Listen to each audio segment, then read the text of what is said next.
كل سنة جديدة بنبدأ بنفس القرارات الكبيرة، هذاكر معاهم أكتر، هلعب معاهم كل يوم، هبقى أم أحسن، وبعد أسبوعين كل حاجة بترجع زي ما كانت. تعرفي ليه القرارات الكبيرة بتفشل؟ لأنها مش بتعالج المشكلة الحقيقية. المشكلة مش إنك مش بتبذلي مجهود، انت بتبذلي أكتر من طاقتك.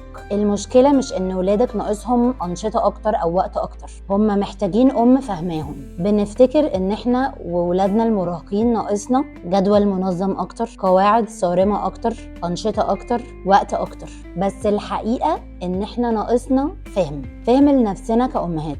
ليه بنتصرف بطريقة معينة مع ولادنا؟ ايه التريجرز بتاعتنا؟ ايه الصدمات اللي بتأثر على تربيتنا؟ ايه احتياجاتنا الحقيقية؟ ان احنا نفهم ولادنا المراهقين اكتر، ايه اللي بيعدوا بيه في المرحلة دي، ازاي دماغهم بتشتغل، ليه بيتصرفوا كده، هم فعلا محتاجين مننا ايه. في الكوميونتي بتاعتنا بنتعلم نفهم نفسنا كأمهات، ليه بنتصرف كده وازاي نتشافى. بنفهم مرحلة المراهقة بعمق، مش بس نظري، بيكون عملي وبحاجات واقعية. بنتعلم تغييرات صغيرة بيكون ليها امباكت كبير على علاقتنا بيهم. بنشارك تجاربنا وبنتعلم من بعض. السنة دي بدل ما تقعدي تعملي لستة القرارات عادة مش بتكملي فيها، ابدأي بالفهم والباقي صدقيني هيجي لوحده. عايزة تفهمي نفسك وتفهمي ولادك، عايزة بداية حقيقية مش مجرد قرارات على ورق، ابعتيلي كلمة نيو يير ومستنياكي.